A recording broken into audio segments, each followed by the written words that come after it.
As a therapist, I'm not immune to power struggles between my teen or tweens, and it's been a real battle as a parent. Today, we're going to talk about how to maintain connection and set boundaries and make parenting less stressful and more fulfilling, because this is truly something that needs to be hit from different angles again and again, as I'm discovering in my own parenting journey. So join us today for this journey towards stronger relationships and a smoother navigation of those family dynamics.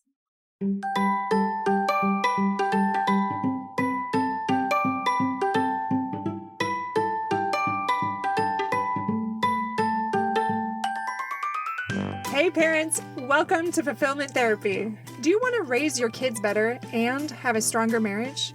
Are you up late at night researching marriage and parenting tools and self-care tips?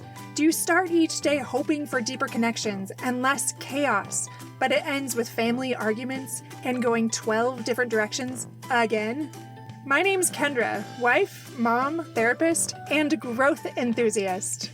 It wasn't until I discovered how to fulfill my unmet needs that I was finally able to show up as my best self as a spouse and parent. I realized that by meeting my needs, I could more fully meet the needs of my family with more energy and less resentment.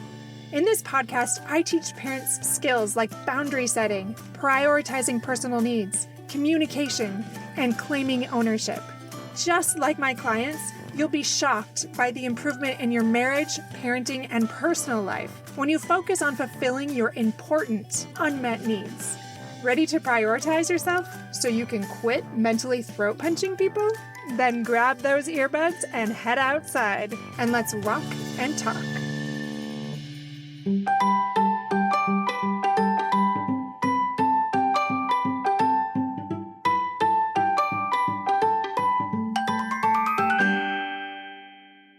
Welcome back to episode number 131, Navigating Power Struggles with Tweens and Teens, Building Connection While Setting Boundaries.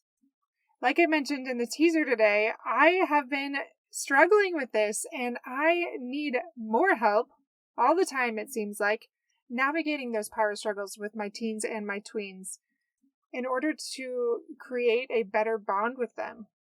Now, for your sakes, I wish I was alone in this, but there is some sort of peace that comes knowing that I'm not the only one experiencing these things.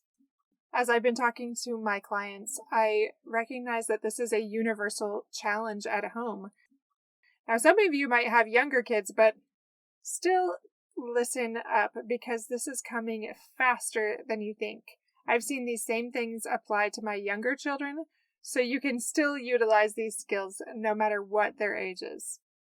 Well, like I just mentioned, I thought that once that I became a therapist, parenting would be so much simpler, but sadly that is not the case.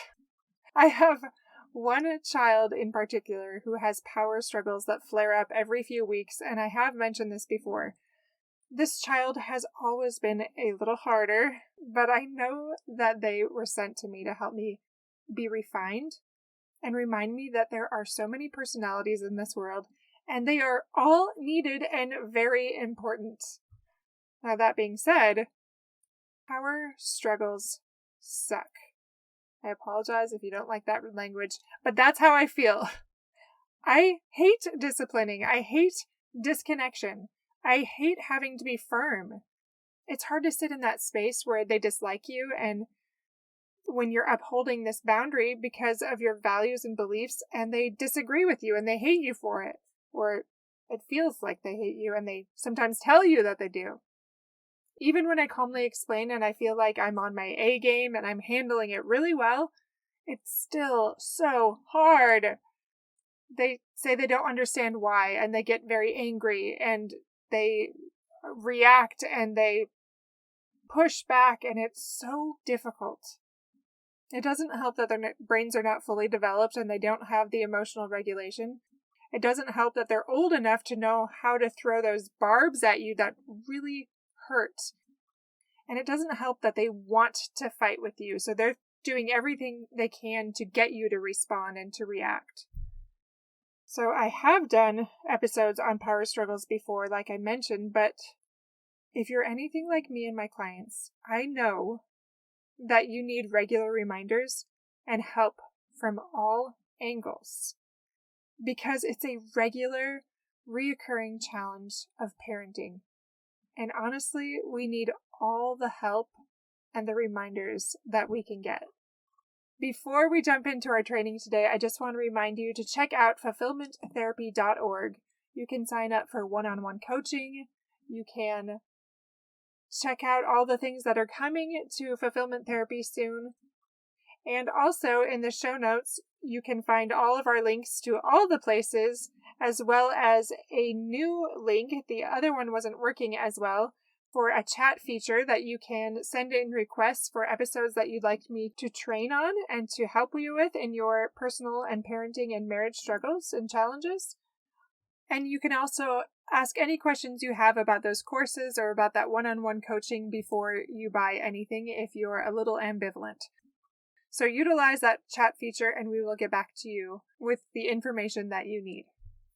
Now, back to power struggles. Navigating these power struggles with teenagers and tweens can be one of the most challenging parts of parenting, and you guys know that I'm not wrong on this, especially if you have some older kids.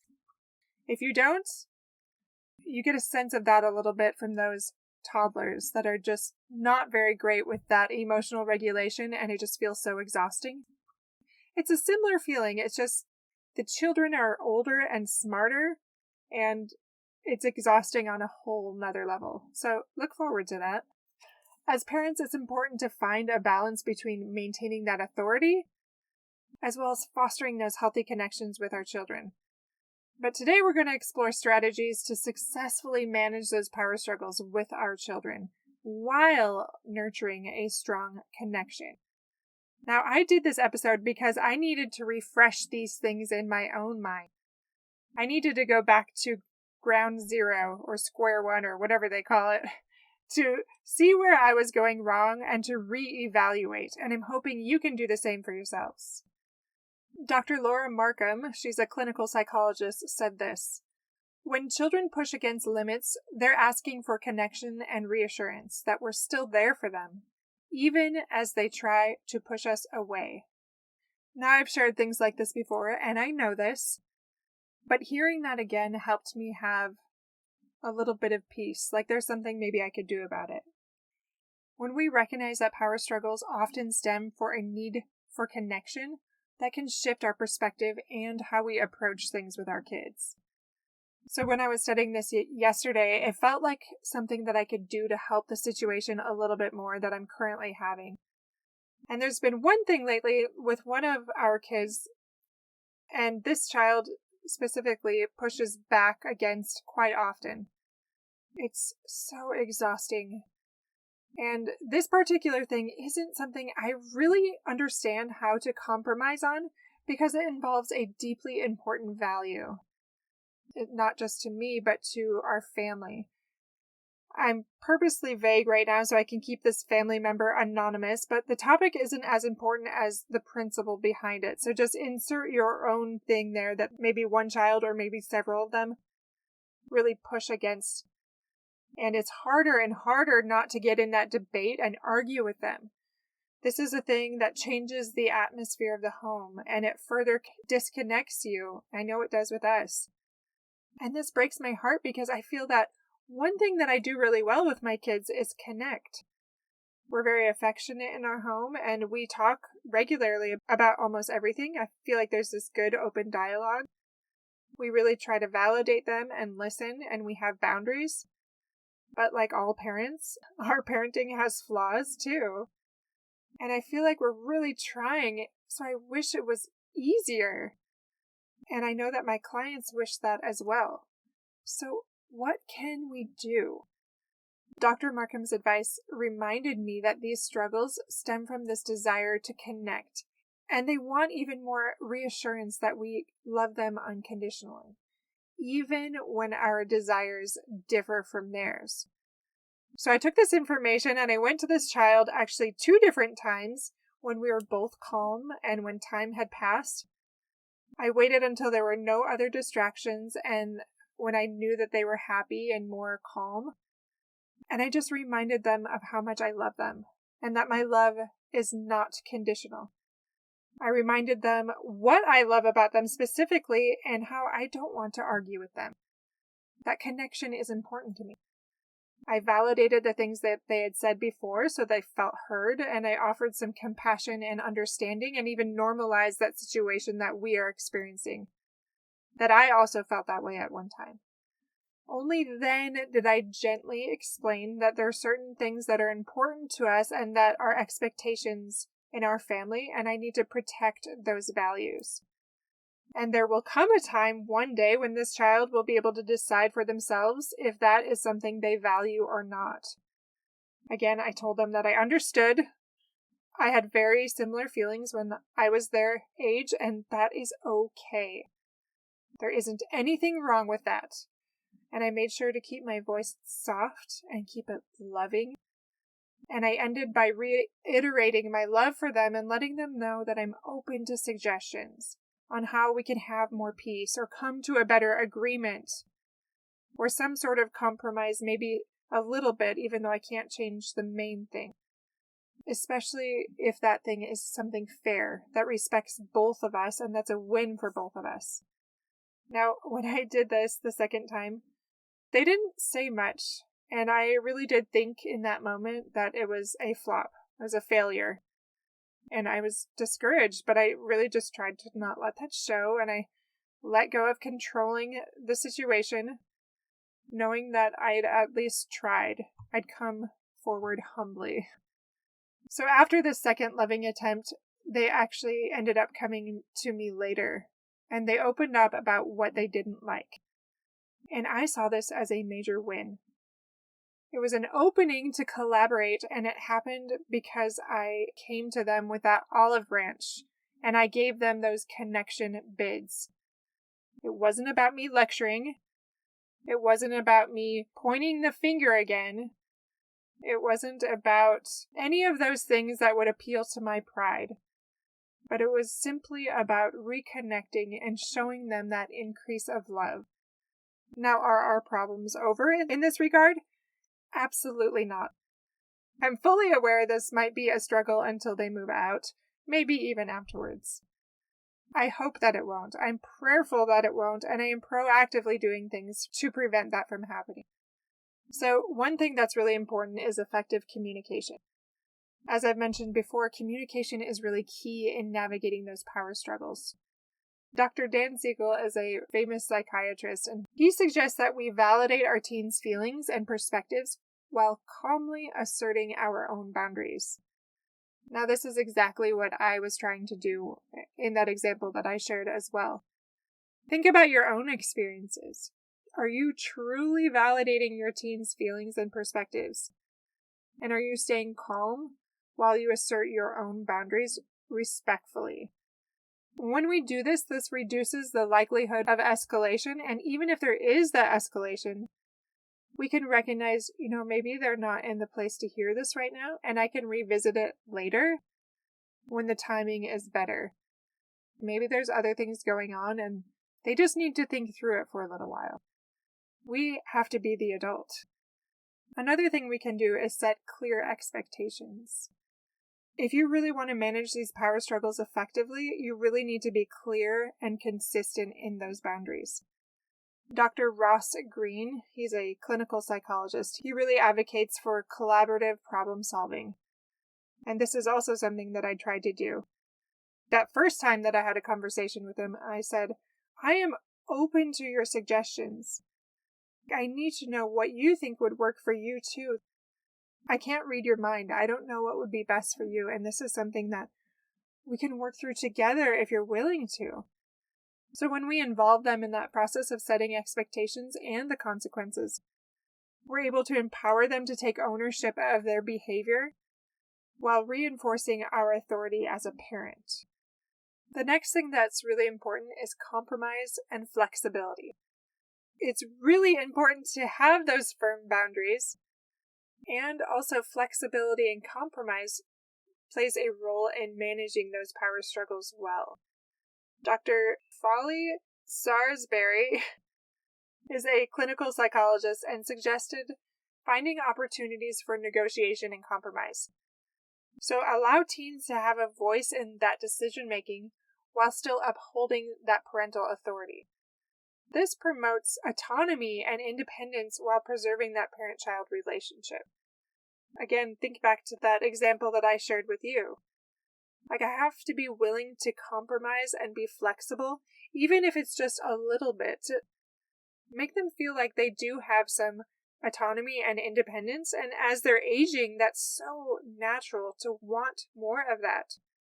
And some children need it more than others. I know this particular child does. That does not make this person bad. It just means that they have different needs. Now, there's one other part to this that's very important to speak to. How do you know if you're being too controlling? Maybe you notice a pattern of you not really being willing to compromise or be flexible.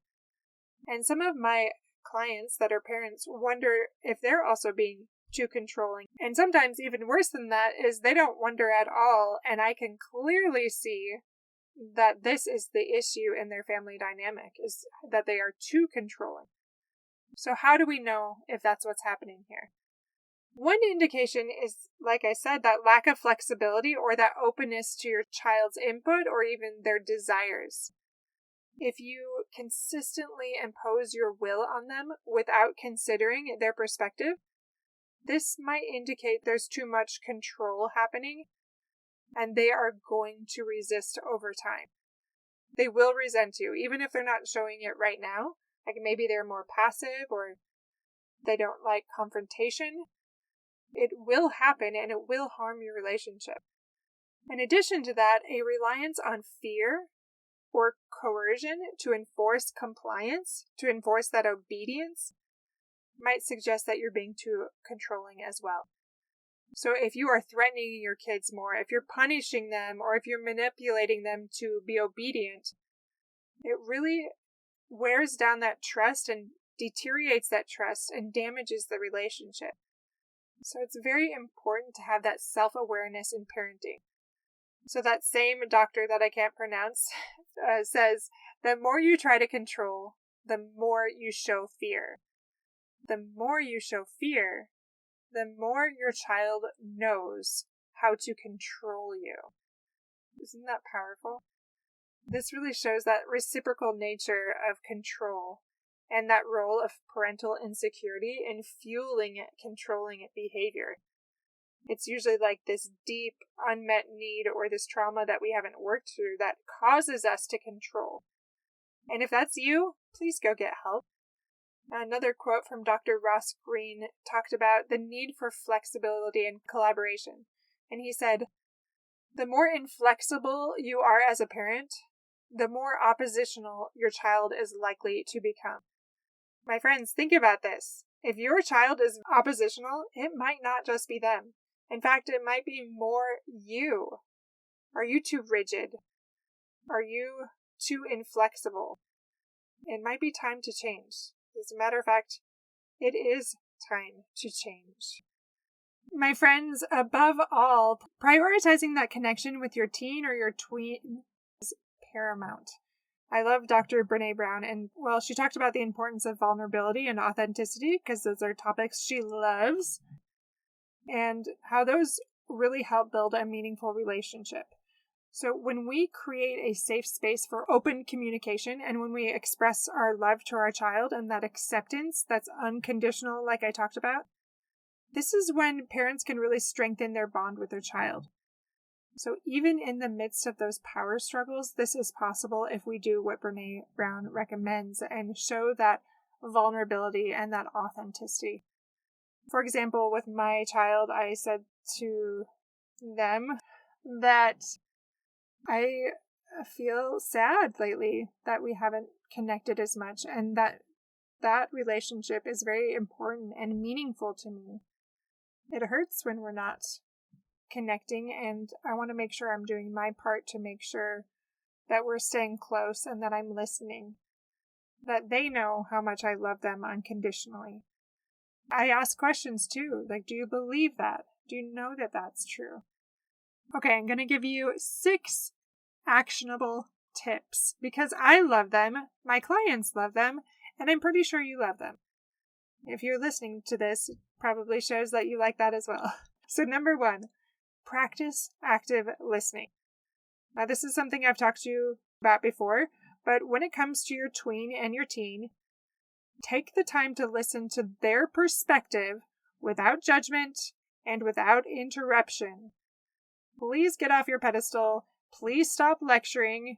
Please stop with the advice giving unless they're asking for it. Okay?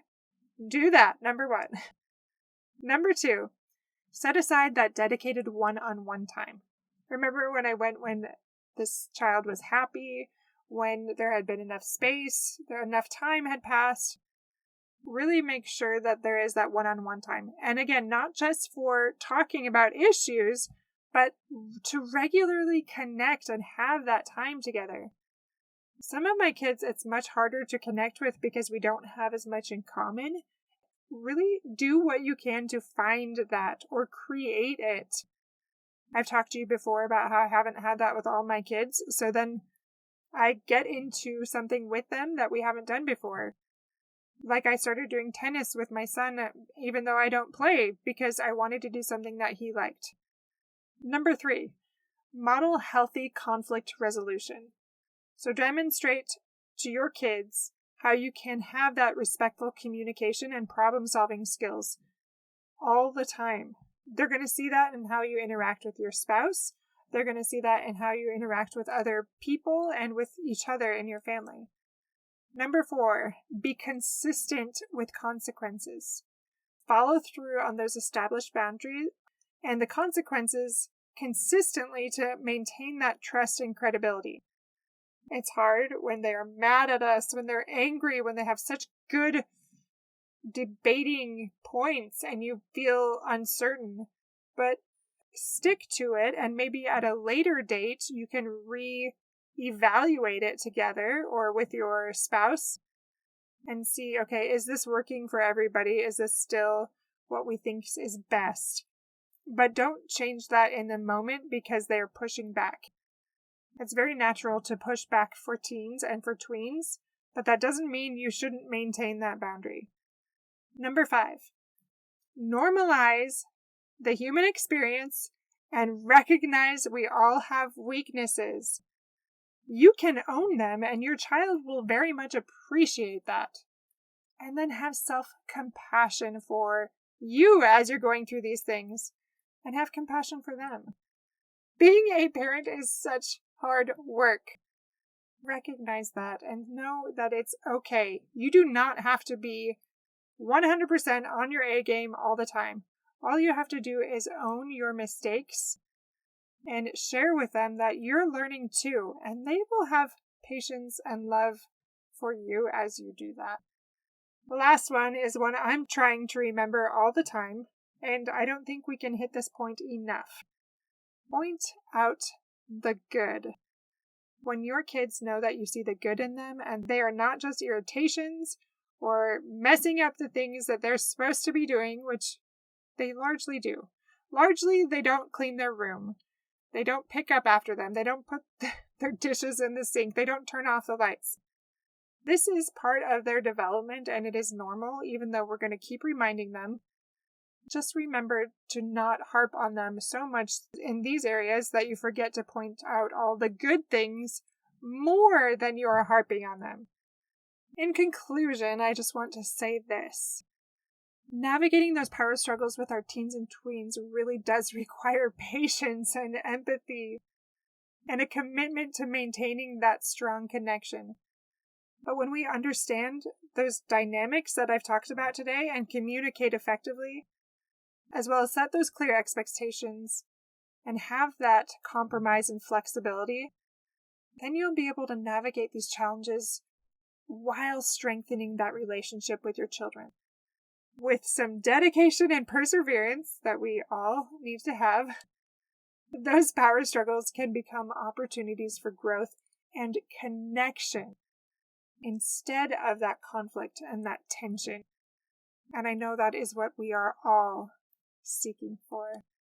My friends, thank you for joining us today on Fulfillment Therapy and exploring how we can connect better with our teens and tweens. Don't forget to check out the show notes to find us in all of the places, and a big shout out to whoever it was out of you in our audience that told me about Linktree, because I do have one link in the show notes at the very top that shows all of the places that I'm in. So thank you for all of your suggestions, those of you that reach out, or even your questions or comments. We very much appreciate those. But check out those things and check out our website. And all of the many things coming, they will be showing up more and more on that website and on our episodes. So stay tuned, and I will see you back here in a few days. And this reminds me of the very beginning when I went back and listened to an episode. I'm going to end with this.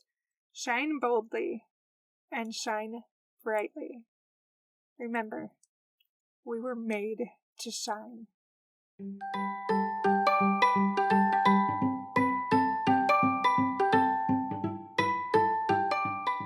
Hey friends, I hope you enjoyed today's episode. If you did, chances are someone else would too. Would you take 30 seconds to share this with a friend who's looking for greater family fulfillment?